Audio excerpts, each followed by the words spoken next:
The name of the show is The Way to Go. My name is Alan Bendich. I'm going to be your host. Tonight's guest is Randy DeOrio.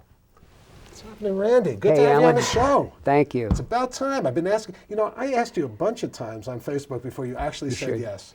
Well, I've been very, very busy, and I've been dying to be on your show. No, and it's a dream come true tonight. No, dream come true. I appreciate that. No, but it's, you and I have worked on a film together, and we have so many mutual friends. Yes. And we have mutual admiration. Yes. And it's great. So, Randy, you're an actor. Yes. You're an author. Yes, I am. You're, what else? Tell me some more about yourself. Well, where did you come from? How about that? Where do you come from? I come from Chicago, Illinois. I was born in Chicago, raised in Patterson, New Jersey. Like Lou Costello. Yeah, Lou Costello. He's all over the place. I love it. And I follow in his footsteps. His grandmother's actually buried a few spaces away from my grandmother in Patterson. Oh my God. Yeah. So did they? I mean, who knows? He was born in March. I was born in March. Wow. A lot of similarities. He was definitely one of my favorite comedians of all time. Yeah, he's great. He's great. Well, in 1973, I watched the movie Enter the Dragon with Bruce Lee, and that changed my life forever. I decided to get into karate, and I had a karate tournament record of 109 wins and 19 losses on points. Oh my God. Then went into boxing, became an amateur boxer, winning 26 bouts with a record of 21-5, award winner. And then as a pro, I went 6-2-1. I was a sparring partner for 8 different world champions. So I had some fun with that. And what was it like being with these world champions? I mean, it's incredible to read about your heroes and then be in the ring with them, having them call the gym and say, "Hey, it's Randy here. I need some work." And it was just overwhelming. I had some really, really great times. Well, I only met one champion, and I used to work at a club called the Hollywood Palace when I lived out in Hollywood, and we had the first NAACP Image Awards at the Hollywood Palace, and it was 2 o'clock in the morning, and that's when last call was in the palace. Mm-hmm. And I went up to this guy and I said, "Hey George, I need your drink," because I thought it was George Foreman. Oh. And he put his fist up and it said J-O-E. Yeah. And he said, "My name is Joe," and it was Joe Frazier. Oh, Joe Frazier. So it was like that's the only. And I said, "Okay, you can finish your drink," and he drank his Remy Martin, I guess it was. Yeah, I met Joe a few times. I actually trained with his son Marvis, and yeah, he was a good fighter too, right? At a Philly. Yeah, his son was pretty good. It's hard. He lived in his father's shadow. It's really tough. It's tough. When your father is a legendary heavyweight champion of the world. Did you ever meet Muhammad Ali? Yeah, Patterson, New Jersey, briefly when I was a kid, but I was Roberto Duran's sparring partner. Oh my God. I was Hector Camacho's sparring partner. I remember Duran, when I was in Hollywood, he fought, what was the big fight? Him and... Sugar Ray Leonard, yeah. I was at a club, and I was watching that at a club in the big screen. It was like, wow. Yeah. Drinking some beers and having fun with my buddies. It's incredible. Boxing's the only sport that you can walk in and train with legends right away. You can't do that in any other sport. If you want to play football, you can't go Giant Stadium, I didn't know you could do that. Yeah. I had no idea you could go to a gym tomorrow and train with world champions, train with your legends, So what happened next? I mean, you boxed. Well, I turned pro, had 9 pro fights, made more money as a sparring partner, but life always gets in the way. You get into relationships and you get sidetracked. Did you ever get hurt? No. No, I mean, I had some pretty good defensive moves, and I got my bell rang a couple of times. I got put in the seat of my pants, but. I loved it, and I met some really great people. In boxing, we're all like a family. And do you still keep in touch with these people? I have a license to train fighters now, oh my God. And I've worked with some champions, and later on, I hope to work with some more fighters. That's great. Down the road. So after fighting, I mean, what was your next expression? Everyone. I mean, I did some theater. Right. Everyone said, "Oh, you should get into acting," and acting always crossed my path. Right. So I got into films. I've done about 10 films, independent films. I've had about 3 or 4 co-starring roles, lead roles. Honored to be in a movie with you, Scars and Frederick. And I got to say, your portrayal as Judge Graves was awesome. Oh, I appreciate that. And you were pretty damn good yourself. Thank you. It was fun. But the one thing about at least working in like a JT movie or a Ken Kushner movie, you're working with friends. Yeah. But talented friends. Right. And everyone is supportive of each other. Exactly. So, I mean, I've worked in certain sets, even in Hollywood, where, you walk in on the set, no one talks to anybody except when they're on screen. Right. And then afterwards, they don't talk to each other. You don't even say goodbye because they're shooting, and you might say goodbye to the craft service person or something, and they're out the door. At least with these, when you get together, it's an event. You're with your friends. Exactly. Right? JT's like family. I mean, he helps everyone, invites you to parties, and he seems to care about every actor. He does. And he's just an awesome guy, and everybody in that group, everybody in that circle. I love it. And it was fun. And as a result of JT, I get a stream of actors coming in here being interviewed. And it's interesting to see where different people come from. So in terms of acting, where do you see yourself in terms of, do you see yourself, did you ever take classes in it? Yeah. Wow, so you actually studied with acting? Glenn Vincent, and he was in Heat of the Night, and he's done some good stuff. But and I've learned a lot on the independent film circuit, actually on the job, and I'm still learning, and it's incredible. See, to me, at least from my vantage point as an actor, the thing that if you can get beyond your own personal fear or your own, or if you just break down the barriers that you create yourself. Right. It's amazing. It is. It's amazing what you could produce. And I think the limitations, just like in anything in life, are the ones that you create for yourself. Right. And so it's like in boxing. It's like in any other. You're always battling yourself. Right. And you're trying to bring out the best as you're learning. It's team effort. Right.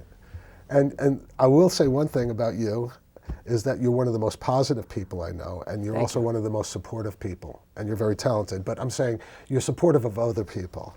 And not everyone's like that. A lot of people in this business, even though they're nice people, are very selfish. And they're only concerned about their own career and all this stuff. But you have always been a supportive person. Right. Whatever you want, give. Right. Whatever you want, give. You try to help people, and you give, and they give back. That's it. It works that way. And it's been working for me. Yeah, and I've also seen it's been working in positive ways with beautiful women talking to you too and hanging out with you. Yeah. It works that way too. I mean, like getting involved with Raystar Films, for instance, they're like a family to me. Right. And I've been meeting so many great people like you, and my co-star, Anthony Cowboy Tony Abatista. Yeah, been in 4 films with me, and he's I love him like a brother. There it is. And he's a very good actor. Yes, we were in 7 Diamonds together, Fight the Panda Syndicate, Revenge of the Panda Syndicate, and he does whatever he can to help me, and I help him, and it's a family thing. I mean. And who knows where it's going to wind up? You never know. You never know. I mean, you look at the Spielbergs and all those guys. They were just a bunch of guys hanging out together, and then the next thing you know, Mickey Rourke. I met him in a club. We talked boxing, and look, he was nominated for an Oscar. Right. I met him in Hollywood a long time ago when he was doing. What was the name of that movie? Oh God, I can't think of the name of it. But one of his early movies. Pope of Greenwich Village, Diner. Before that. Diner. Before that, 1981, 1982. Okay. I'll have to remember it later. I can't believe I'm drawing a blank. So, besides acting, what other creative outlets do you have? Well, I got on the writing kick, and my cousin actually had a great story which she wanted to come out. The book is called Jaded, A True Story. I think I see it on that table. Yeah, it's right here. What nice looking cover. Yes, Damn. It's Jaded, A True Story. Who is that girl? This is not a real girl. This was created by Of course it couldn't be, because I mean, look how beautiful. I mean, check this out. Yeah, that was created. The image was created by Daniel Tischler, actually, and I got to give him credit. Right. Rumblefish. It's Rumblefish. Thank you. That was with Matt Dillon. Right. Matt Dillon was in it. Yeah. Right. And the entire cast. I'm sorry it took so long, everybody out there, but the entire cast came to the Hollywood Palace. Wow. And I was bartending them, and it was like the coolest thing. I mean, I looked up your IMDb credits. I mean, almost 24 credits, and you've been around. You've done your thing, so so you've probably had so many great experiences. We got to put you on a talk show. So let's talk. I've been interviewed a couple of times. Okay. But tell me about Jaded. Jaded is about my cousin. It's about a woman who was railroaded by the system. She had her children taken away. She had her life taken away. She was accused of a crime, and instead of even having a criminal attorney, she had a civil attorney. Right. And she lost everything and went to prison. She ran with, she was actually engaged to a Bon Jovi band member, Alec. And she was just ostracized. Her whole life was turned upside down. Now, I'm doing book 2 right now, it happened, the same thing 25 years later happens again to her. Oh my God. But she's always done the right thing in life. She's fought hard. I never saw a woman fight for her children like she does. And she became triumphant. Oh, that's wonderful. This time. She triumphant and victorious. And the second book is incredible. This first book is incredible. It's all true. And so the question I have as an actor, when's the screenplay coming out? Well, it's this is published by Author House. Well, Author House is now being sold to Random House. Oh. And they were doing a synopsis on 5 books, and mine was included. So we may hear something from that later on. I mean, you know, the one thing that's interesting is that, you know, like ideas can get picked up even by our little group of people. Yeah. You know? But I mean, it would be, it sounds like an interesting, it especially is. with What the this cast of woman went characters. through. I mean, the Bon Jovi connection, you know, the familial connection with you. I mean, you really know the story. Right. Yeah, and I lived a lot of it with her. Right. And this book's doing great, and like I said, I'm very excited about finishing up the second book. Right. I have some pretty cool acting projects up ahead also. Right. And you know, a lot of times when you have acting projects, you can't talk about them. But that's no, I just say projects. No, I know. Some people give me more freedom than others. No, I know exactly what you're talking about because there's a project I'm going to be on that I can't talk about. And it might they tell you.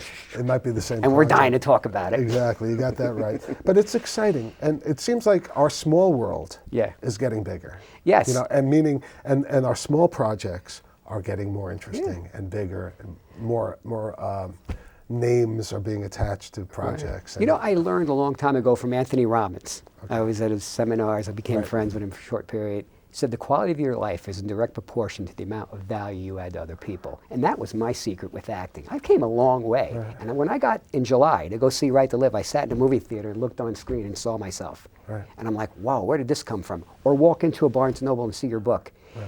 And my secret was adding value to others, not just myself. And everybody wants to go for themselves, to be this, to be that. But when you start adding value to others and making other people happy, they do for you and they include you. Right. Next thing you know, I mean, I never thought that I would be where I'm at. No, so far. It's wonderful. And the only thing I ever got from Tony Robbins, I think, was Shallow Hal. Shallow Hal. Well, you know, people mistake him for being a motivator, but he's not. It's workshop. It's nuts and bolts. No, I'm not. I know he's. But he's funny. He was funny, Shallow Hal. I was on QVC with him, and I talked about Shallow Hal. I think he's a good person. I think the motivation that he has is good, and he's changed his life. I mean, he was a big man. He became small. I mean, I'm not talking tall. Well, he's a tall guy too. Yeah, but he was a heavy guy that lost a lot of weight. He had a lot of challenge. He calls problems challenges. You know, I studied psychoneuroimmunology with him and quantum qualifying. And it's all interesting to me. Also, I mean, that's what my dad is like. My dad's 98 years old.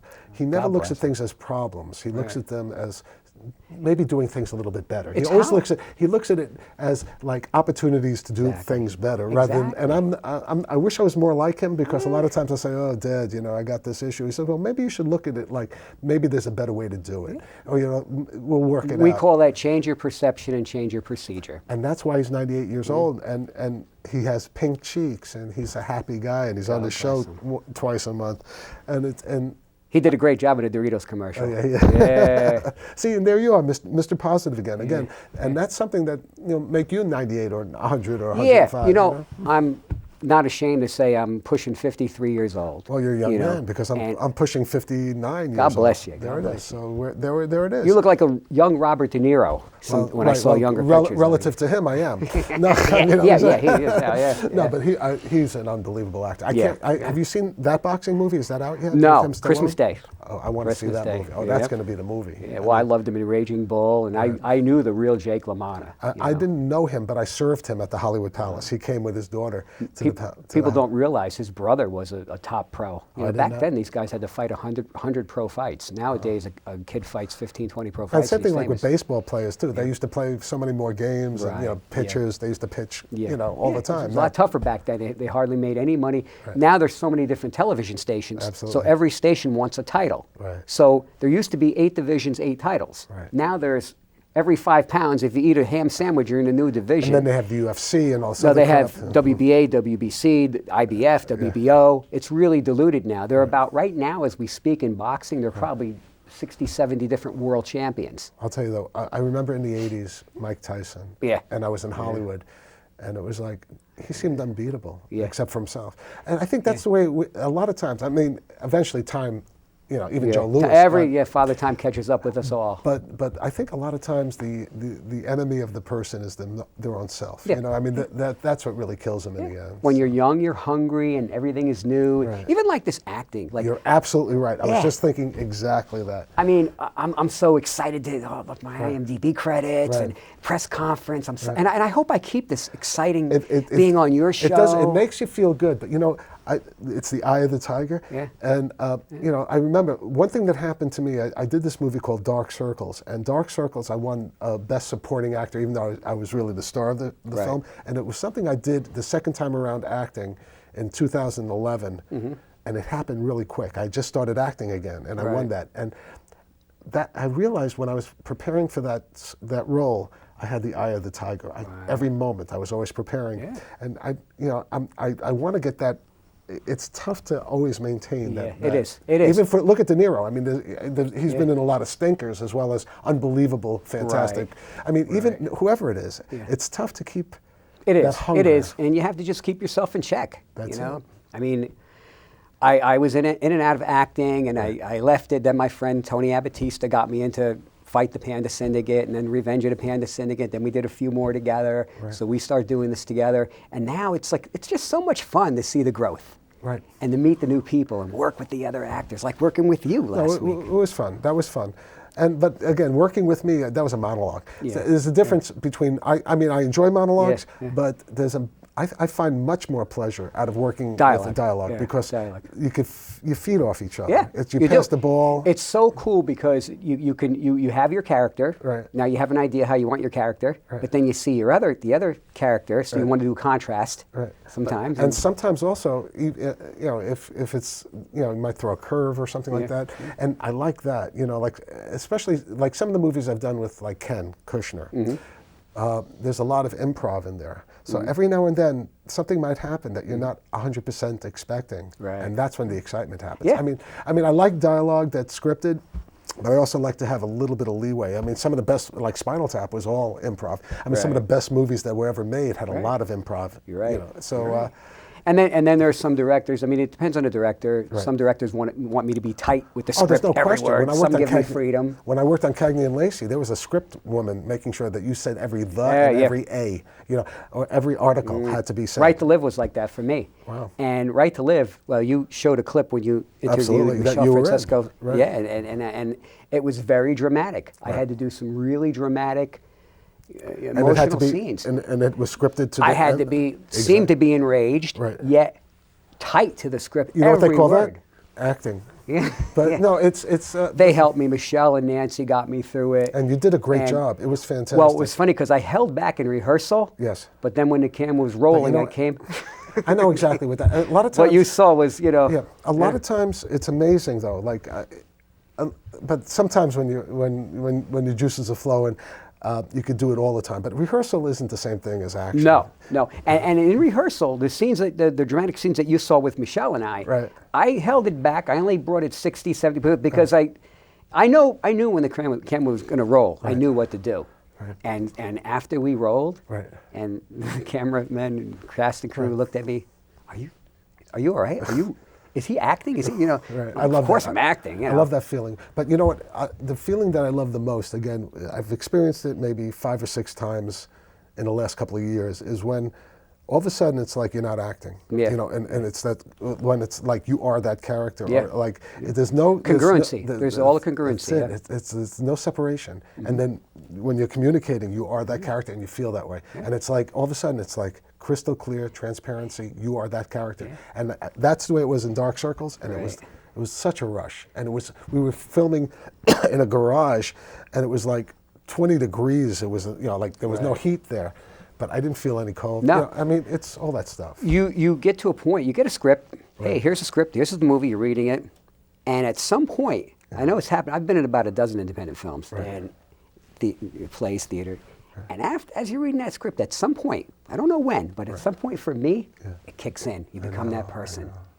Now you know it. But then once you execute it, it's over, so you don't need it anymore. That's the thing that's the roughest thing. You get involved in a relationship with that person, the dialogue, the person, your character, the other characters, and then that's once a wrap. It's in the can, it's a wrap, it's gone. And then like, okay, what's next? It's like you had a huge monologue, and I'm saying to myself, and you had to do it like 30 times, 40 times that day, right? And then when you were done, you'll never need it again. Right. It's over. Now you know it like the back of your hand, but it's gone. And that's the weirdness of it. And the other thing that was weird that happened is I couldn't get beyond the first word. I couldn't remember. All of a sudden, everything in my mind at that moment. It happened. No, but it was great. Yeah. And then all of a sudden, after I got it, it was like there. I just did a couple of scenes in Revenge of the Panda Syndicate last week. And I had my lines, and now it's like I get up and make a peanut butter and jelly sandwich, and I'm saying them to myself, but I'm never going to have to use it anymore. See, the one thing I do have, which I'm so happy about, I have my monologue, which I use for, sometimes for auditions. And that was the one thing that I got out of getting an acting coach the second time around. Yeah. And I did the Glenn Ross, Alec Baldwin monologue. Wow. And that's gotten me a couple of pilots, and but that's probably the only thing I really think about when in terms of that I still have in my mind and my memory and my conscious and sense memory, that monologue. Everything else eventually goes away. It puts you in touch with yourself. You get that script, and a lot of people want to be actors, and you be careful what you wish for. That's true. You get there, you get what you want. Now you have to work, and you have to do it, and there are other people depending on you. Right, but the one thing is, if you let that get to you, then it's all over. You can't let it get to you. You have to have that tunnel vision, knowing what you want. Right, but to me, the one thing is, as long as there's no stress, my memory kicks in, and it's not even about memory. It becomes becoming that character, getting to know the character, and the words are secondary to the most part, because once you get the character, then the words are going to be there. I mean, repetition. Repetition's a mother's skill. That's it, and that's it. And what's his name? Laurence Olivier said, you don't know a part until you do it 250 times. Yeah. I mean, that's what I go to my basement with my weights, which is bad because sometimes they say you get associated with exercise. Yeah. But I do it over and over again, and I just keep on doing it until I'm not thinking of the words anymore. Then I start getting into the character. Yeah. Once you get the words, the character then comes. Yeah, then that's the way I do it. And you as an actor, it's patience. Right. You can do your scene great. Right. And room tone's bad, lighting's bad, camera's bad. Right. There's another actor having problems, and you just have to just suck it up and just keep doing it over and over. Right. But the other thing, and I agree with you, but what happens also is that I guess when you're working with other people, you either elevate them or they elevate you. And that's what you should do. We all should elevate each other. Right, that's how it works. And I love it. And there's nothing like acting. I know you do.